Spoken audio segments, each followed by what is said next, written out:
Welcome to the Wish I'd Known Then podcast, where we focus on how authors found success, looking at strategies that have taken them to the top of the bestseller charts, as well as what they've learned from their mistakes. Because being an indie author is more than knowing the latest marketing trend. It's about being innovative and creative and learning from your mistakes. Welcome to the Wish I'd Known Then podcast. I'm Sara Rosette. And I'm Jami Albright. And this week on the show, we have us. Yes, we are going to talk about how we write and publish and the different tools and things we use and kind of how we, we've already done a podcast on marketing. So we're not going to talk about marketing a book or launching a book. This is more the nuts and bolts of, just the writing and getting it done, uploading it. Yeah. So what's been going on with you this week? Well, Thanksgiving, it was a big time at our house. There were just our family. I think I mentioned there are 13 of us. And then my mother-in-law came. So that was 14, but we had a great time and it was fun with the kids. They were hilarious. And then my daughter and I took the 8-year-old who is a movie veteran. I mean, she's been to the movies before, but we also took the 3-year-olds, the 2 3-year-olds to see Clifford on Friday. And they, it was not really a smooth entry into the movie world, but they weren't horrible either. I mean, they just, August. Did you get to see the movie though? We did. Okay. And what's funny is my daughter, she hadn't been out or especially to the movie or anything. And more than once I'd hear somebody laugh and I'd look down and be her and she'd be the other one laughing. I mean, she was really taking it in. But they weren't terrible at all. They weren't, but they just don't know movie etiquette. And August was dancing. And then at one point, the other 3-year-old, she walked down to me and said, "I want some more candy." And then, oh no, that was August. It said, "Go buy more candy." And then, so it was fun. We had a great time. And then we went to my mom's on Saturday and there were, more than 30 of us, I think. Wow. 30, around 30. And that was just my sisters and their kids and spouses and stuff. So all at my mom's. So it was tons of fun. We had a great time. That's time. Good. But I'm exhausted. Good. Yeah. Well, this podcast will be short then. Yeah. And Friday, I ran a Black Friday sale on my consulting services, and it was a huge hit. I offered $100 off my consulting services, and it was a huge hit. And so I have decided to do a Cyber Monday through Tuesday sale as well. So this will come out on Tuesday. And so if you're interested, you can just email me and tell me you heard it on the podcast. And even if you mention that you heard it on the podcast and it's after the fact, I will honor that. So just let me know. And if you're interested, and we can talk about all things launching, branding, sales page evaluation, some ad stuff, just getting the plan. Yeah. Sounds good. I'd love to do it. So I'll put the link in the show notes too. Just my email is really the best way to get in touch with me. So, okay. So we'll do that. And then, that'll be good. Well, I did no business. I did nothing this week. I did no sales. I did no writing. And it was really nice. I had, I think, I counted 5 or 6 days that I didn't reply to any email. I didn't do any writing, but it was great. We had a good Thanksgiving. It was really nice to have the break. And we had lots of food. Family came in. My kids were here.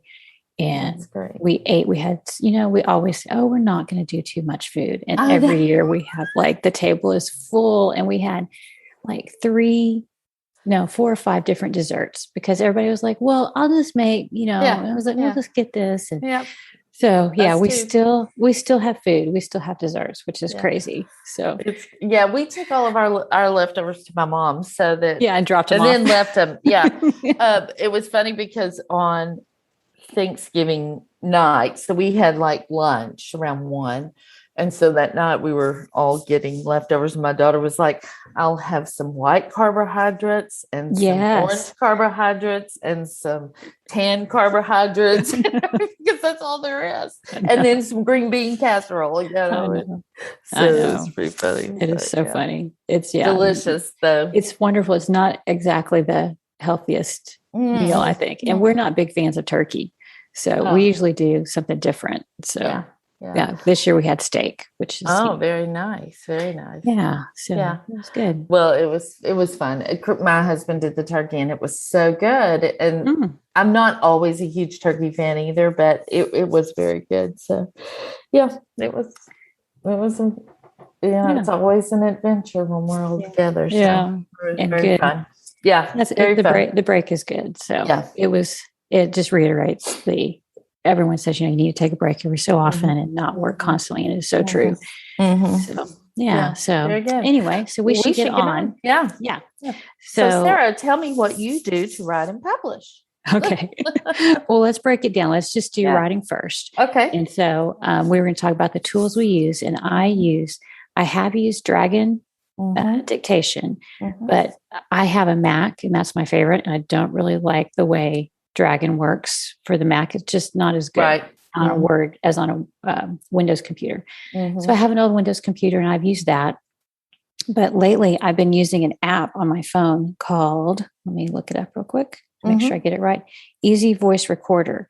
And if you pay the extra like $2 or something, you can get you can record and dictate in it and do the transcription in the app. And but to do the transcription for more than like a minute or two, you have to pay, but it's only a couple of dollars. And then you have that ability to record. I've transcribed, 20, 30 minutes, and it's not perfect by any means, but it does give me, a basis that I can go in there. And the way I work is I like to go in and like edit as I go and kind of work on things and make it better. And so this gives me a really rough draft. So I do that. And then I usually just edit it in like text edit, and then I paste it into Scrivener. So I have a Scrivener document set up, and I usually just, if I know it's going to be a series, I just have all the books in the series in one Scrivener document. Right. And then that is about all I do. I leave it in there. I edit it in there. Once I have it all in there, then I'll edit it in Scrivener. And then I output, I compile it every couple of times I'm in there. Like I don't go in the document every day because some days I'm dictating and some days I'm editing, but on the days I'm in there, when I finish, I usually compile it and then send that to Dropbox so that I have a backup of it. And that is about all I do. I don't have any really fancy things. A lot of times when I'm outlining, I have it all on paper, and I like to work on paper, but then like after I've done my thinking, sometimes I'll transfer that to something else. I've used Plottr recently. And, so those are about my main tools that I use. So when you say that you dictate and then it transcribes into, explain that to me. I'm not sure. Well, you just hold it up to your mouth and dictate, and you have a little sound wave that shows. Then when you get done, you hit the check mark, I think, and then you can go in to that recording and you can listen to it. Or there's like 3 dots, and you can hit those 3 dots. And one of your options is like to email the audio file, or there's something else, and then you can transcribe it. And I just hit transcribe, and it brings up a new screen, and you can see it. So if you just want to, transcribe it and just see what you see it in, you can just look at it. But when I get done, you can just there's a little icon at the bottom. You can just email it to yourself. Okay. I think you could AirDrop it.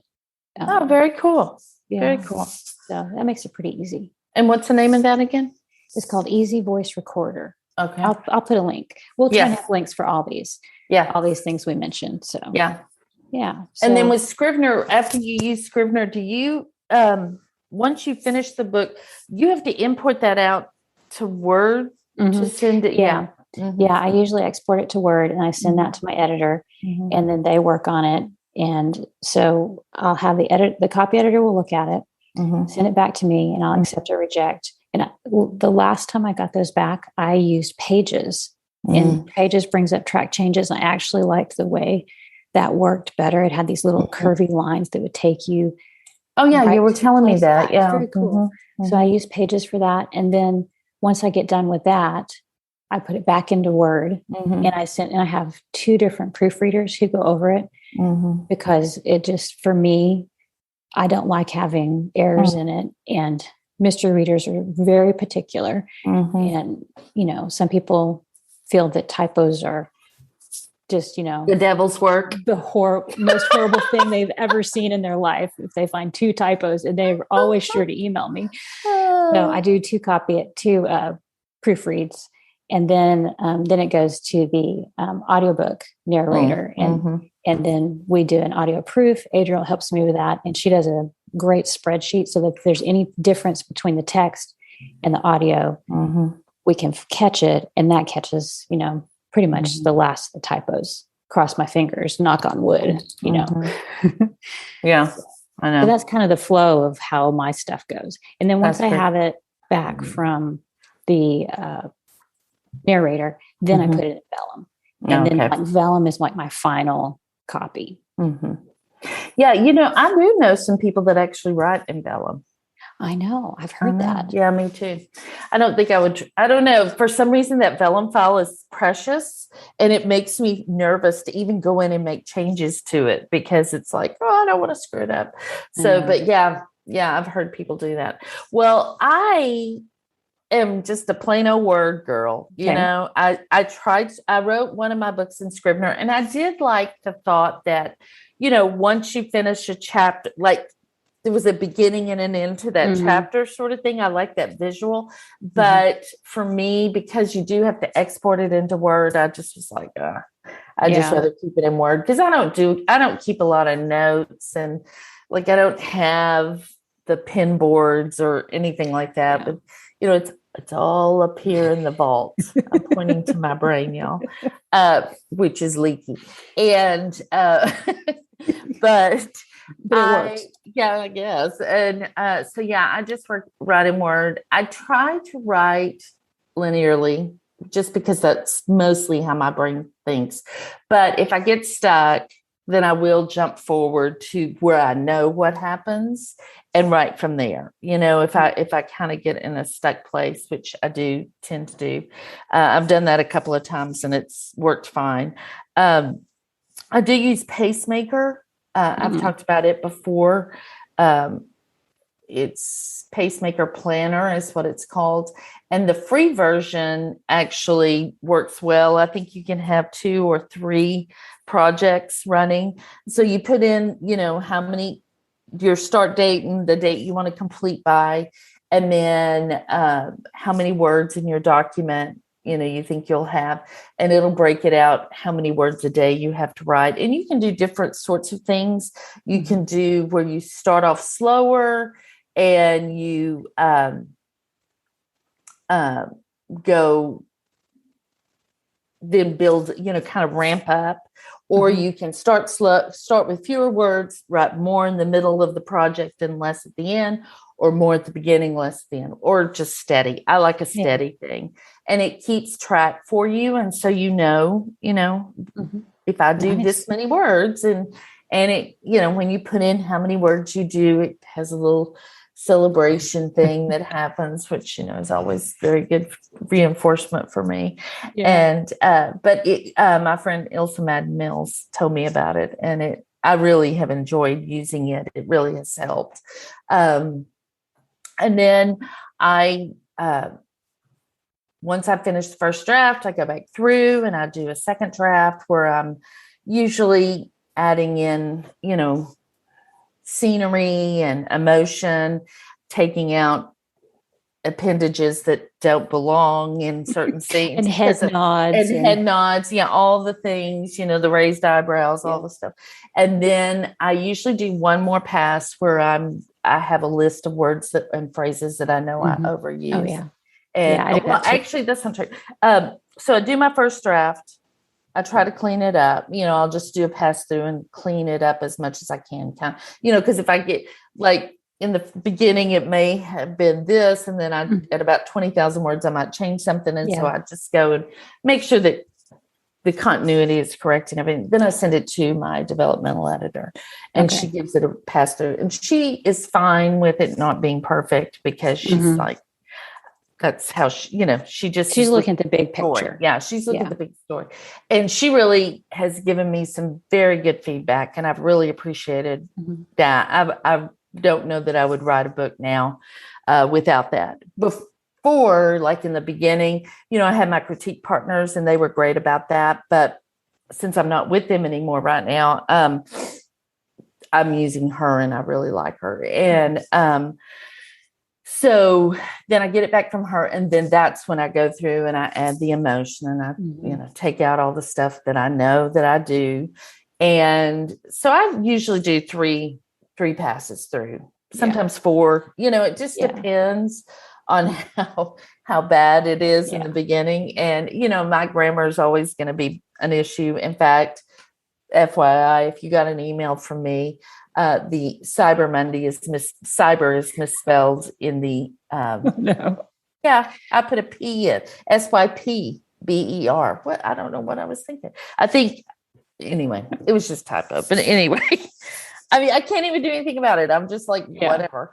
But I check all of that. And what I tend to do sometimes is take it chapter by chapter, when I go through and really am cleaning it up. And then I'll just kind of run that through Grammarly a little bit so that I don't look going to ask. Yeah. Do you use Grammarly or so I don't look like a complete idiot when I send it to my editor. It does not catch everything, but it catches stuff, it catches stuff. Yeah. And I have Pro Writing Aid. And so I'll put mine through there, and I do a lot of passes. I don't even know how many passes I do, but like when I'm writing, a lot of times I will stop and look things up if I have a question or I'm searching for something, but then sometimes I'm like, I'm not sure about that. So I'll just put like an X, X's around it or brackets or something. And then I go back and I search for that. And then I go through, gotta have a pass where I just go through and check everything that's like that. And then a lot of times I'll have a document that I'll say, fix so-and-so's name because I changed someone's name, or, make their motivation stronger for whatever. Right. So I'll go through and check all those things off. Right. And as I'm going through, as I'm writing that first draft and things do change or whatever, I have a list of things that I make a list of, I changed this in, this point, chapter this. And a lot of times in the document too, I will say in red, from this point forward, this, right. And so I can check it both places. Also, like even after it comes back from the developmental editor and I'm going through it, I'll realize that I didn't add something or I needed to take something out. And I'll just make that list of be sure and go back to do this. And so I've done that. But anyway, once it's through me, I send it to my editor, my copy line editor, and she really does it. She does copy line edit and a heavy beta because she's been with me from the very first book. So she knows, if it's in the series, she knows the series. We have a document and stuff that we keep up with. And then I get it back and I fix it. And then I send it to my art team. 2 weeks before launch, I sent it to my art team, and I'm sorry, I do a proofread. I actually do 2 proofreads. I do one, a proofreader that I've been using, and then I have a reader that's very good. And so she does proofread for me. Yeah. And then I send it to my art team, and they always find more mistakes. And then that's true. Yeah. And, more typos. And so then I have to fix those and then I publish it. Yeah. So it's not anything fancy at all. I will use Romancing the Beats usually. That's kind of the skeleton outline that I use. I don't outline real heavily, but I do like Romancing the Beats for romance in particular, because it really does help. They're good guideposts. Those beats are really good guideposts to get you from the beginning to the end. Yeah. And I really appreciate that. Yeah. And I should also mention that I haven't used this all the time because I haven't always had it, but Authors AI has a thing you can run your manuscript through. And it kind of just, I'll do that before I send it off to the copy editor. And it has all it's like Scrivener. Scrivener has so many bells and whistles that, I use maybe like 5%. And it has this output that tells you all these things about your manuscript, like word choice and all kinds of stuff. But the thing I'm most interested in usually is the structure, and it'll tell you like where your high and low points are. And so I use it for that. And they have a new feature now that's where they will show you what books your book is most similar to. Oh, so I haven't had anything new to run through there. So, but I'm going to try that next time. I'm just curious to see what it compares it to, which I think that could be really good, for marketing. So. It would be good for marketing. I will tell you that there are a couple of books that I have read and or reading that have really helped me to, of course, Save the Cat. Yeah. But and Save the Cat really helped me because it helped me kind of understand that whole, if you have a grumpy hero, I mean, it's sort of like in Ted Lasso, which we've talked about, we were going to do episodes on, we just haven't done it yet. But in Ted Lasso, if you watch that, Roy is just, he's a grumpy. He's a grumpy grumpster, but his niece Phoebe is his cat. That's why you see him being so sweet, well, mostly sweet to her, but and so that's the cat. That's this hero that you want to, you're not sure you like, or you don't like, but then they do something great for this one thing, like they save the cat, and that was just really good for me to kind of get that concept. And then another book is Something Startling Happens. And this is a book that it's by Todd Click. It's very cool. And I kind of suggest everybody read it just because it's just so interesting. It says it's a screenwriting book, but it's like at 5 minutes, every movie, at 5 minutes, something startling happens. And it's true. It's true. It's so weird. So you can break your story down the way they've broken this down if you want. And then I'm reading still, gosh, it's taken me forever, but the book that True Taylor talked about, My Story Can Beat Up Your Story. And I really like it. So anyway, those are just a few books that if you've got a little bit of time, you can. Yeah, those are excellent. Yeah. Those are excellent. So I have a couple of books that one that really helped me when I was getting started was, I think it's Plot and Structure by James Scott Bell. It's very good on just like structure of books and, how to get your story into a format that readers are expecting. Right. And when I first started out, I read a book called You Can Write a Mystery by Gillian Roberts, I think. And I think it's probably only in print, but it was really good too. So those are some of my favorites. So that's great. So and of course, there's always Romance Writing for Dummies, which is what I read at the beginning of my career. Those dummies books are good. Very thorough. What were you going to say? Oh, I was going to say, so at what point do you request your cover and stuff like that? It takes me so long to write a book that I will have my cover usually several months before the book comes out. If I wrote faster, like 3 books a year, I would start on that cover pretty much as soon as I put out the next book, because it takes me a little while. It takes me a little while to, get it right. And it's not my cover designer. She's great. It's me. And so I want to give myself plenty of time, because I don't want to be settling for something just because I'm out of time. So, right. Yeah. I usually do mine.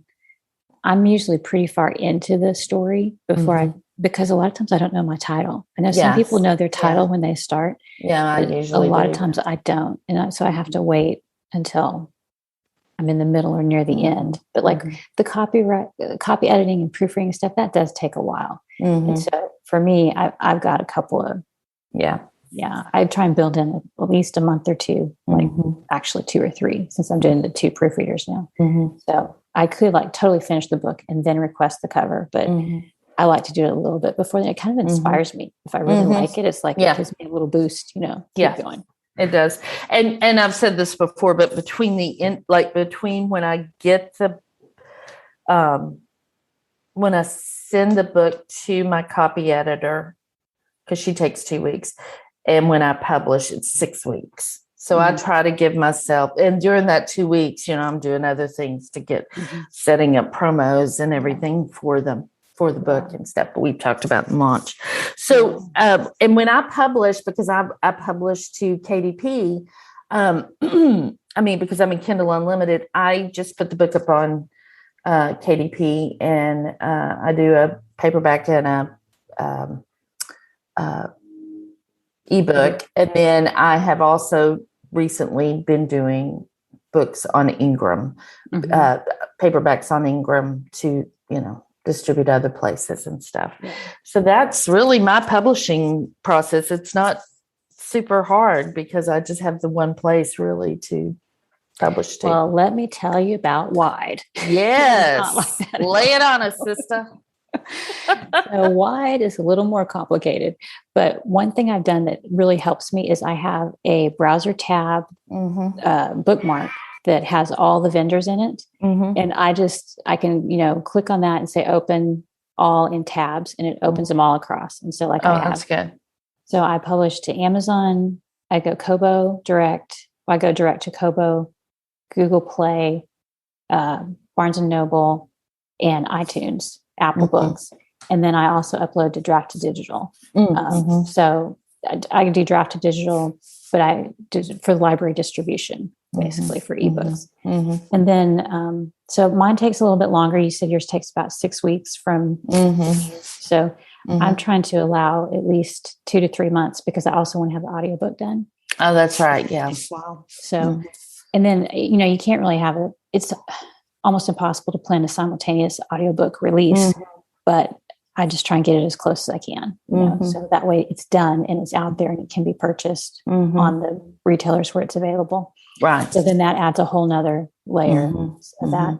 But so I usually go in and I'll upload to Kobo first because they're so easy and their platform is just so easy to use. So I do that, and then I have my tabs open and I just go across and start uploading. I have all my the cover and the files and just upload it and copy and paste the description in everywhere. And it doesn't really take that long once you get going. It just takes a while for everything to upload.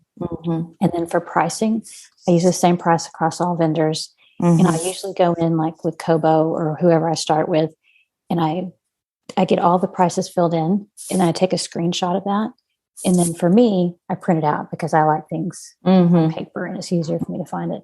So like if I'm doing, $4.99 or $5.99, I put that in, print it out, and I'll write on there, $5.99, and I have a little book where I keep them all. And I'll so then I could just check that and go, oh, the price in Hong Kong is blah, blah, blah. And I don't have to go back and check everywhere. Right. So I do that and upload to all the ebook. And then I do all the print, and I do KDP print only for the Amazon stores, and then Ingram for Wide. And then I do large print through Ingram, hardcover for library distribution, but mostly is who's buying that. And then I do the audiobook to Find Away Voices and also Kobo because they have special promotions. I was not going to go direct to Kobo, and I was like, oh, they have audiobook promotions, so maybe I should. So now I do the audio to Find Away and to Kobo. Then I think that's it. And then I go. Then I lay down. Yeah. Oh my gosh, it's so stressful. It's it's a lot. It is a lot. And another tip I have is I have a book, and I have each book, I have a sheet of paper that I write the title at the top, and I put the date and what I did, because it does get confusing. So I'll put, the next one will be Murder at the Mansions, upload, and then I have, all the different vendors, and I check them off as I upload them so that I know what I did. And then if I have a typo that I find or something happens and I have to re-upload, I'll make a note, and then I can go back and look and go, oh, I've already changed that at 3 stores, but not these other 2. And I need to go do that. Right. And I just crossed my fingers so I wouldn't forget this. But this is something that's really important too. If you do a pre-order on Amazon, like for me personally, because I'm in Kindle Unlimited, but I will, load the pre-order. But anytime I change the file, I date it, and I say, something about, I give it it's not just the title of the book, but it's like dated. And sometimes I'll say post. That you fixed or whatever. Yeah. Post proofread or something like that. But I always date it and then anytime I go in and make any changes to books that are already published, if I change the back matter or whatever, I always date it because I don't want to be confused. I don't want to load the wrong file at any point, which I have done before. And so because of that, I date everything. So I know. And then if once you upload it and you go back and check it, it has that date on it. So, okay, everything's good. And I think in the beginning I thought, oh, I don't need to do that because I just have the one book. But what you don't understand is that one book can change many times.